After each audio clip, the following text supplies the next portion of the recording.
fixing lens, and then here we go.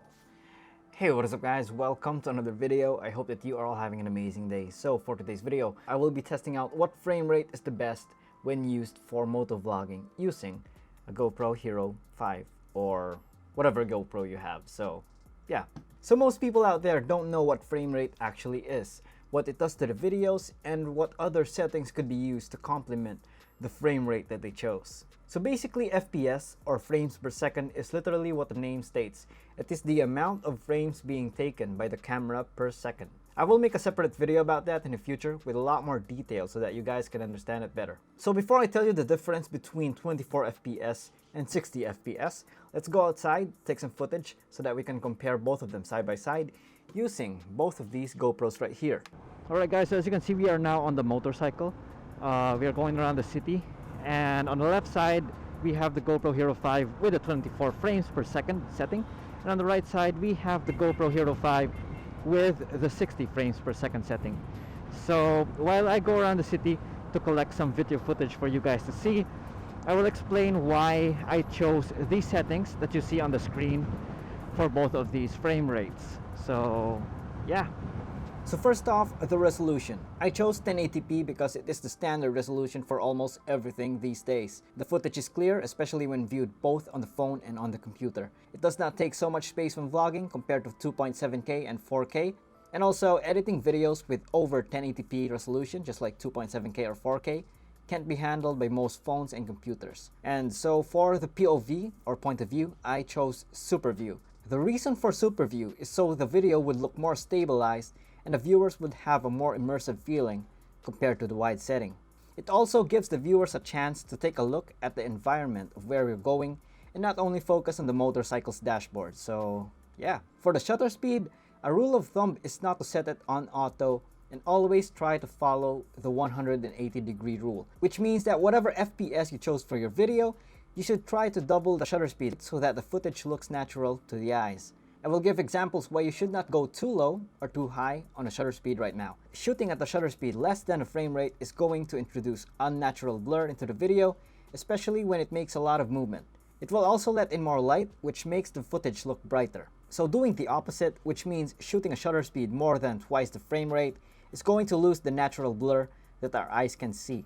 It will also not let in a lot of natural light into the video, which makes it darker. So normally, the shutter speed of GoPros are set to auto, and when going outside in sunny conditions, the shutter speed automatically sets itself higher than normal to compensate for the brightness of the footage and expose it properly. So right now, because the shutter speed is set lower than the usual auto mode, that auto exposes or darkens the footage due to automatically setting the shutter speed higher than it should be, it means that the footage is going to be bright and overexposed. So to fix that and to be able to maintain our settings at the same time, we are going to use what's called an ND filter. These are kind of like sunglasses for lenses, so filmmakers and photographers can reduce the amount of light making its way into the camera without having to bump the shutter speed, just to darken the exposure, which at the same time causes the footage to look jittery and painful to watch. So in the future, I will try to make a separate video for this so that you guys can understand it better, and then you will be able to master what shutter speed is. So yeah.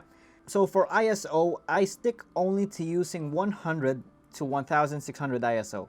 I do not go any further because it introduces unnecessary noise and grain into the video, which does not look great at all.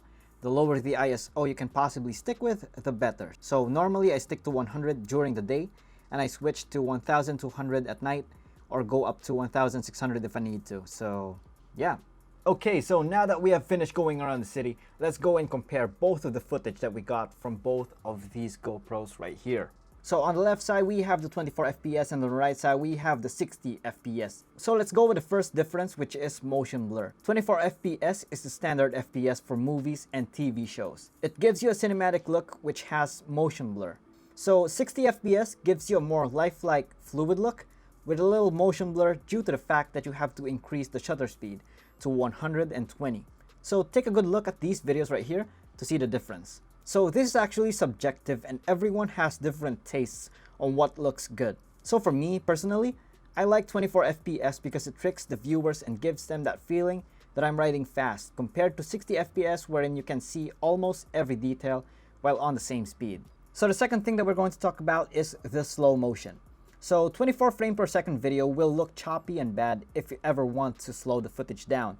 60 FPS videos can be slowed down if needed on a 24 frame per second timeline, which is what almost all editing softwares have as a default. And because there are 60 frames per second and the recommended shutter is 120, which means there isn't much motion blur, the video will still look very smooth and good once slowed down. So if you like slowing down your videos or taking screenshots of your videos showing the surroundings, 60 FPS is good for you. So the next comparison is going to be about night rides.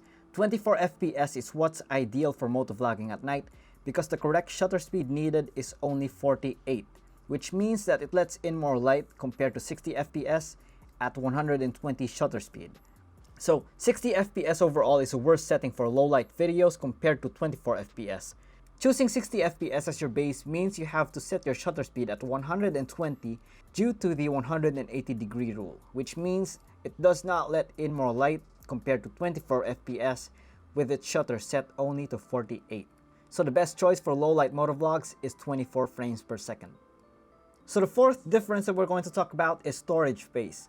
24 FPS videos consumes less storage space compared to 60 FPS because a 60 FPS video takes in more data per second, which adds up especially when you're motovlogging for over an hour straight.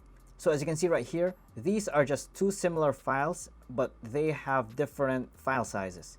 So this right here is also subjective because other people have a lot of storage space and they can keep all the files that they want, while other people do not have that much storage space like me, and I have to delete some of my videos to make way for the others. So yeah.